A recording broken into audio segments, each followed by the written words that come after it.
Welcome and thanks for joining us as part of our Workplace Reimagined discussion. My guests today are Nina Albert, the Public Building Service Commissioner at the General Services Administration, Chuck Hardy, Chief Architect at GSA, and Ryan Dorfler, a Senior Workplace Strategist in the Center for Workplace Strategy at GSA. Everyone, thanks for joining me.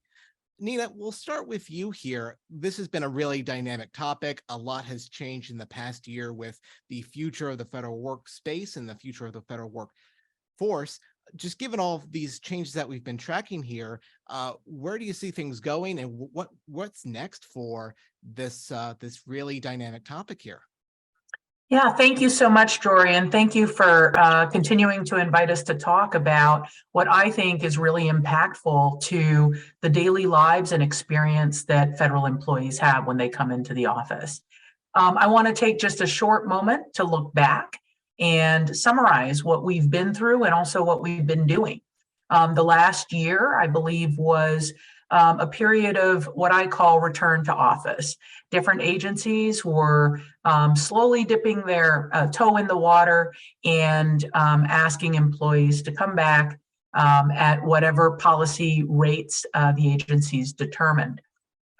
Across the board, whether private industry or government, that was a slow process because, frankly, that dark shadow of the COVID pandemic still loomed, and folks were still trepidatious to come in. Also, on a more positive note, all of the benefits of hybrid work and the advantages of being able to work from home and avoid a heavy commute were continuing to be celebrated, and folks still wanted to hang on to that benefit. Now, as we're going into this next year, organizations have a better handle on how different job functions need to incorporate hybrid work. And you're seeing this again. I keep comparing ourselves and benchmarking us against the private sector. The pendulum is still swinging as agency leaders and organizational managers try and understand how to maintain high quality mission delivery, customer service support, as well as want to continue to maintain a really strong workforce and talent base. So the pendulum is still swinging, and I believe that this coming year, you're going to see more definitive plans from agencies, also from the private sector, about how they see their ultimate hybrid work posture resting. Is it going to be 2 days a week, 3 days a week, or more? And that will depend heavily on what an agency's organizational culture, technology solutions, workforce retention and recruitment plans are.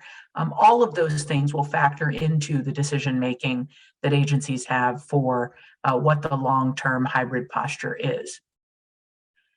From GSA side, over the last year, we've really developed and provided tools for agencies to think about how would whatever their hybrid posture is impact their space requirements. We know that in the future, people want better buildings. They want them to be sustainable. They want the air quality to be really good. They want to know where in the building their teammates or colleagues are sitting, because they want the advantage of collegiality, of collaboration, by working with other colleagues. So they want visibility as to who's in the building, when, and where are they. So there's just a different quality of expectation. Also, technology in buildings now has to accommodate what I call a frictionless experience from working from home or working in the office. And so there needs to be flexibility, technology-enabled buildings going forward. So GSA has been working on a host of those different types of solutions, creating guidance packages for agencies to share with them what we're learning were best practices. We continue to evolve and do that work. We also launched the Workplace Innovation Lab last year, which is 25,000 square feet in GSA's headquarters. We invited agencies to come and experience what the latest technology developments and evolution in office furniture is, as well as created different vignettes as to how to work together in a hybrid mode. That's been met with a tremendous amount of interest and excitement by agencies who are really thinking about how to deliver that better experience for employees. That's kind of the what I call the user experience side of the work, and that's what we're going to talk about today. On my end, as a real estate portfolio manager, we're also looking at the opportunity to save the government money. And so right now, what I believe agencies can expect in this coming year, as well as our taxpayers, is more definitive planning on what is happening at the local level, at the regional level, and at the national level across the real estate portfolio. What are ways that we can save the government money over the long run by consolidating our footprint? And so the tagline that I always use is, we want better buildings, but fewer buildings. However, I know that people don't want to wait for a 3-year to 5-year plan to be executed. And so I'm a big advocate for making improvements now to agency workplaces. I call these low cost, no cost moves. How do you repurpose existing furniture, take the best of what you have, create much more dynamic workplaces that deliver today what the workforce wants, rather than waiting on a 3 to 5 year plan to materialize. So GSA is here to help agencies with that. We also want to encourage agencies, like I said, to lean into creating those local or national real estate plans. Again, we're here to help with that. And in the meantime, Chuck and Ryan and others on our team have continued to support agencies with workplace engagements.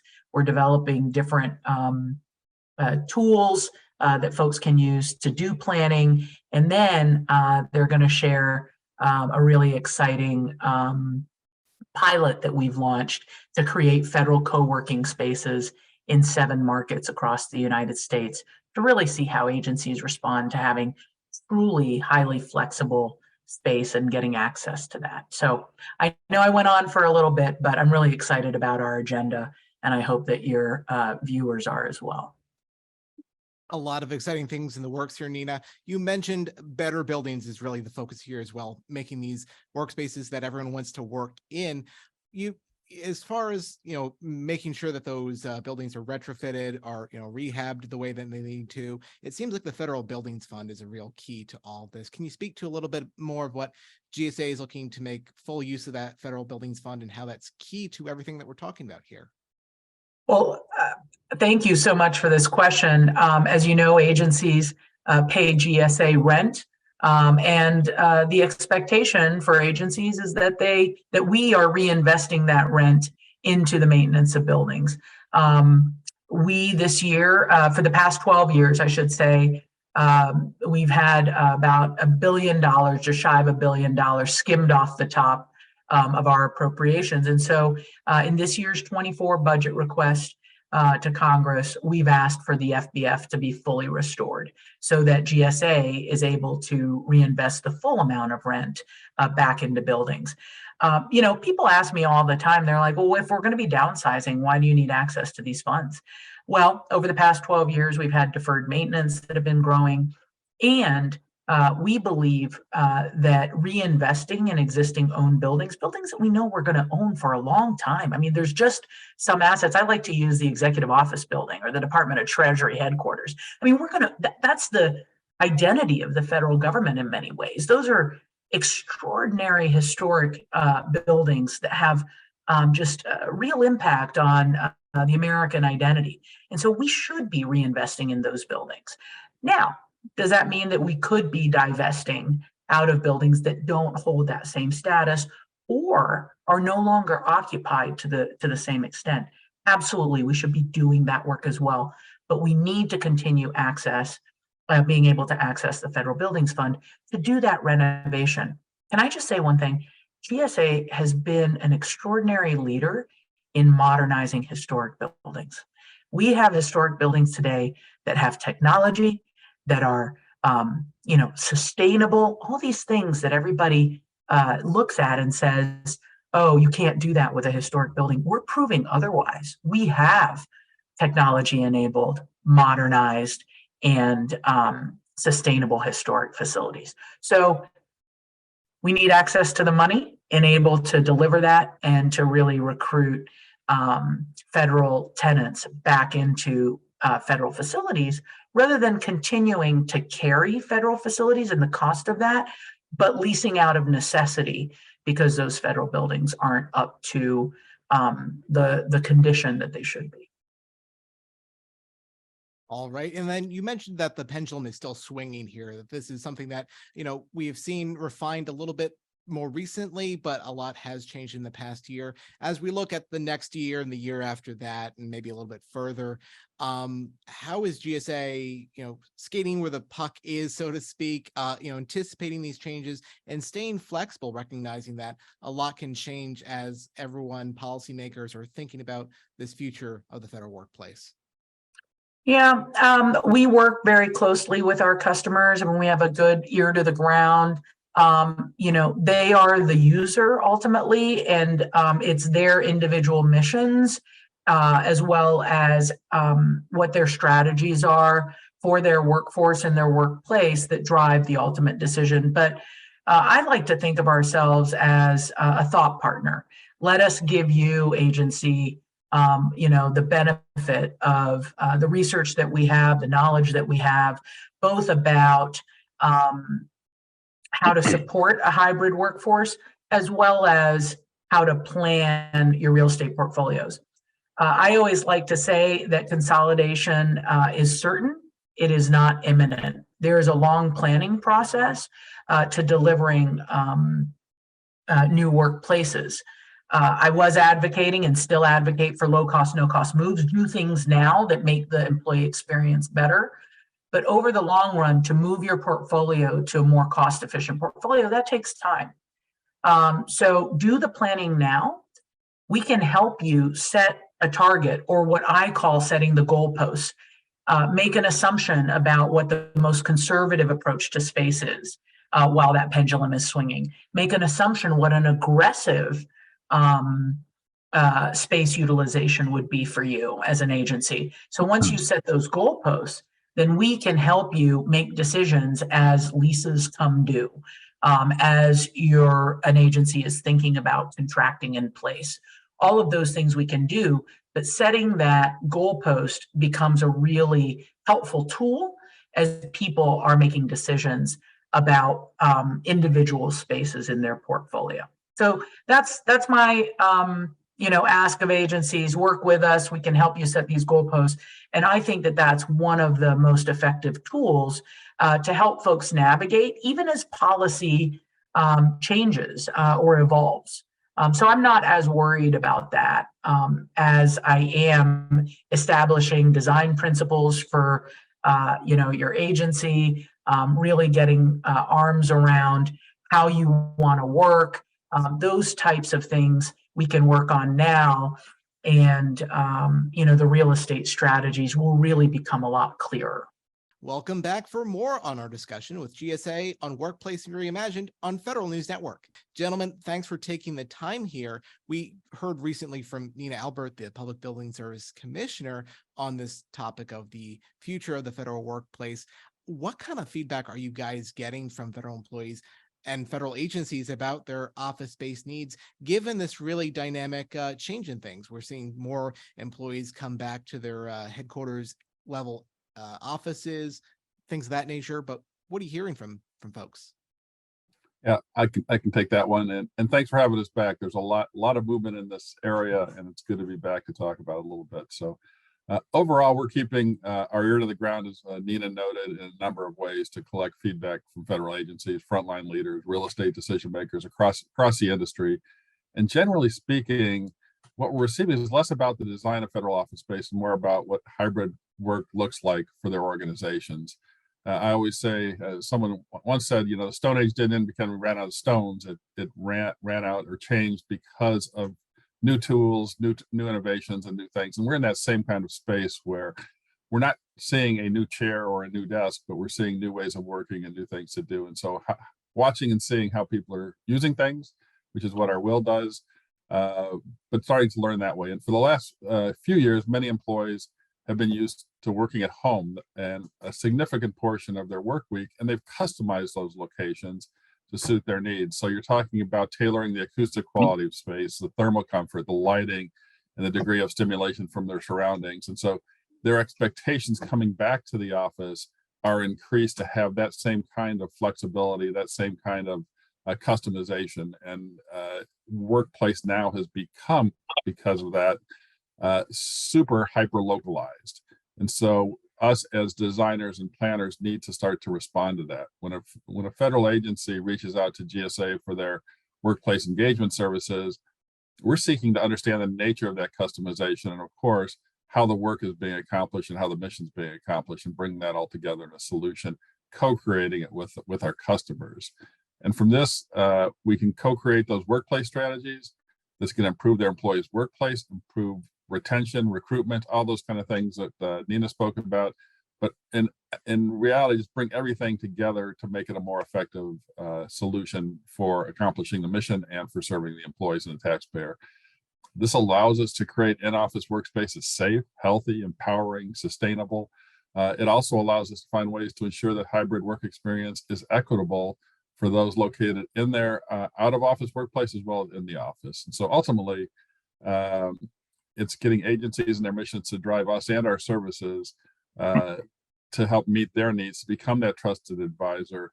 And we do that by listening. We don't have a lot of analytics in our path forward because of the new ways of working that are evolving and changing.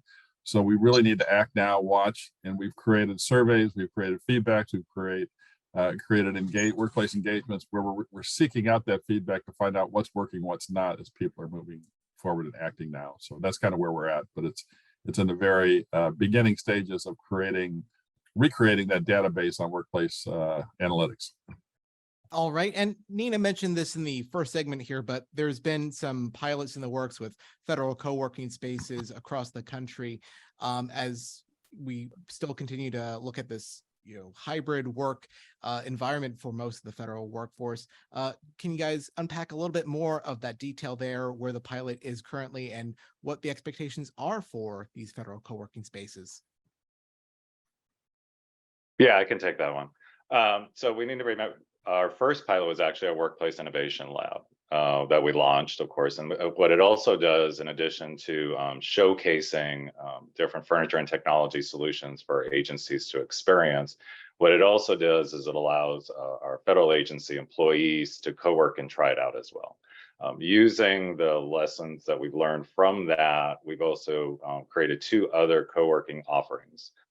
The first one is our commercial co-working services. That's our private sector partnership contract with 5 vendors, 4 of which are small businesses, where our federal agencies can secure a co-working workstation or a larger environment anywhere in the continental US. And so that's been around for about 1.5 years.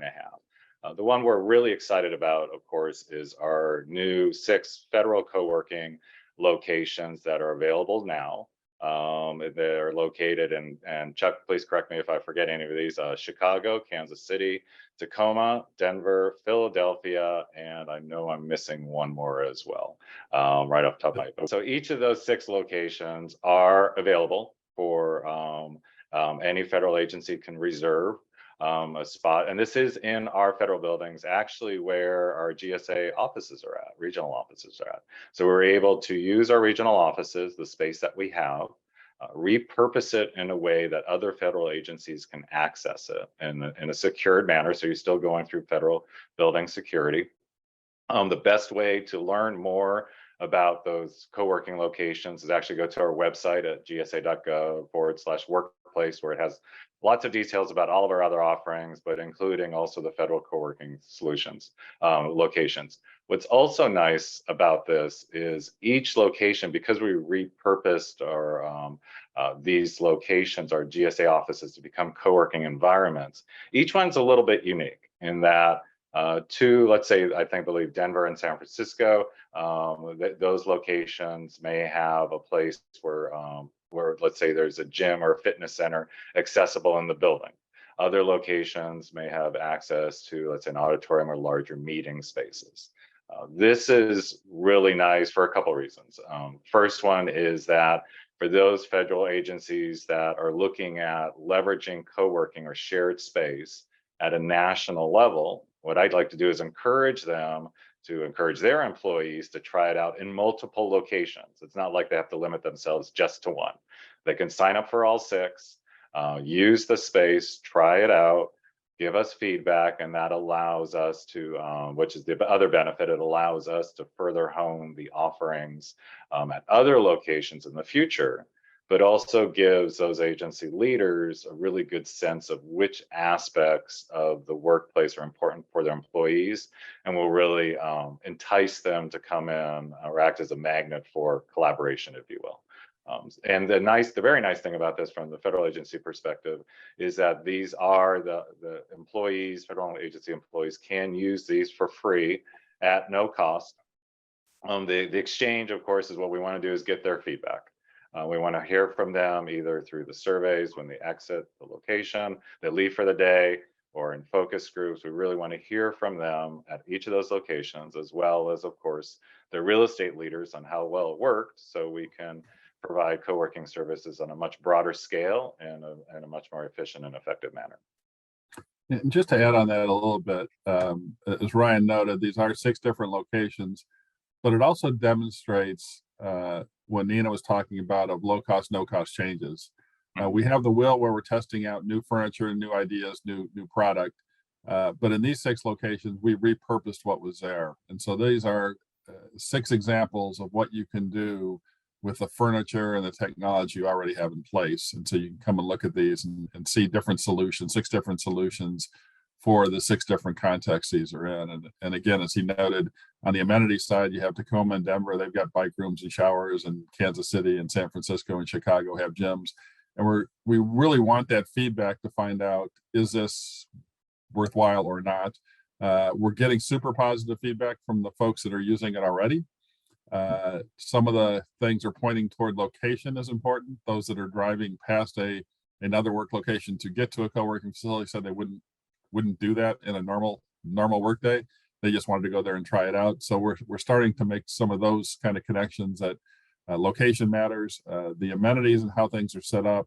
We're getting positive feedback on all the setups we have to date. So again, more learnings coming in, but agencies can use it for free, and all we're asking is for that feedback to help us improve. And I think to further expand on what Chuck brought up, as far as it's really a big part of it is getting that data, getting that information from the users of the workplace to not only inform this new offering like I mentioned earlier, but also very likely to inform what broader space changes a federal agency may want to do in the future. I mean, just in our workplace innovation lab, the feedback we've gotten from those people who have used it as a co-working environment has been very positive.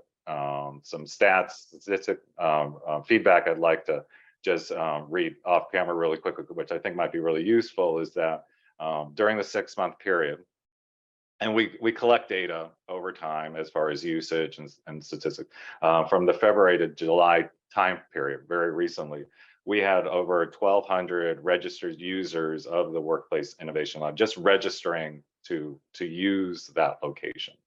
Of that, we had over 2,200 meeting room reservations. So 2,200 instances of a meeting room being used. And most of those reservations were in those smaller meeting rooms, not the large ones that you might imagine.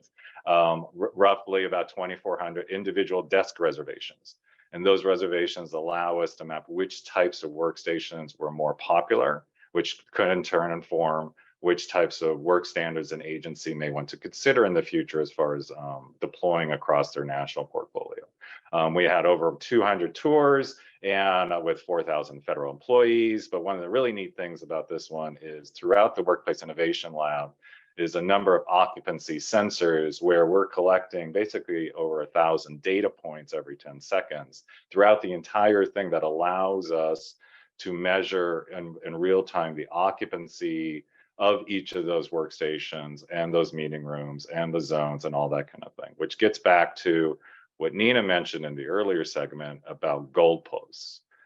What we're finding out, we're also having a conversation is like, how can you measure efficiency in a hybrid workplace?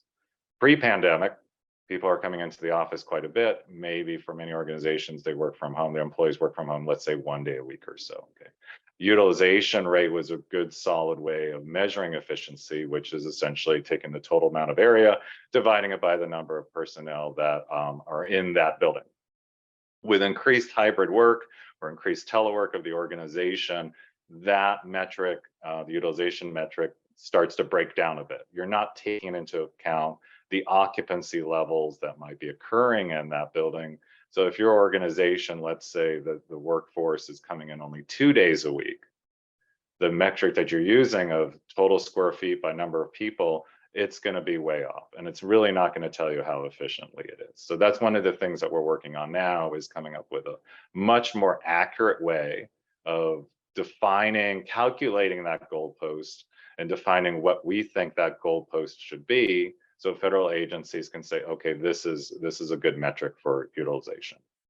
So it's all about the data and getting the feedback from clients and doing the research and really understanding that. And of course, ultimately tailoring the workplace to what works best for that agency and accomplishing their mission and allowing their employees to thrive when they're doing their day-to-day work. All right. Well, this is such a all-encompassing area of focus here. It seems like we're getting close to time. Is there anything you guys want to unpack in just a minute or two before we close things up here? I think the most important thing right now is to act, to do something, whether it's going to one of the co-working locations and seeing, experiencing firsthand some of these environments that are being created to respond to current work practices, whether it's engaging with GSA on a workplace engagement to work through not only your near-term plans and some pilots and things you can test in your organization, but long-term plans of where you want to start heading. But it really, we really are trying to encourage folks to act in a way that's meaningful. As Ryan talked about utilization, it's the utilization and the occupancy we're looking at now. And so when we're looking at the metrics and the sensors that we're doing, it's seeing how people are using space so leadership can be better informed and providing what's needed to conduct business in a frictionless and seamless kind of way. And so if you don't act and you keep waiting, you're losing that opportunity to try some things out on smaller scales that can inform you a little more enterprise wide. We've got a lot of new tools. We've got workplace engagements. We have the WIFM tool. We have fast track space. We have a space tool as well. So we've got a lot of things we can bring to bear into the conversation, but we need our agency partners to work with us so we can kind of co-create those solutions that help inform not only the federal government, but I think driving industry and the way we respond to this new work environment we're in. Yeah, and I'd like just to add on also to that, it's just a real quick plug for our website, of course. If any of your audience is interested in the offerings that Chuck mentioned, Fast Track Space, the Workplace Investment and Feasibility Modeling Tools, known as WIFM, workplace engagements, as far as really getting understanding how the workplace can perform more effectively for an organization. I really recommend, there's two ways you can reach out to us, either our website, gsa.gov/workplace, in which case federal agency representatives can also reserve a tour of the Workplace Innovation Lab or find out how to reserve a federal co-working site. Also, there's also our email address at workplace@gsa.gov, where we receive all types of inquiries about our workplace services. All right. Well, I think we're gonna have to leave it there. Thanks to you both. We've been speaking with Chuck Hardy, Chief Architect of the General Services Administration, and Ryan Dorfler, a Senior Workplace Strategist in the Center for Workplace Strategy at GSA. I'm your moderator, Jory Heckman, and you're listening to Federal News Network. For more on this discussion, visit federalnewsnetwork.com and search Workplace Reimagined.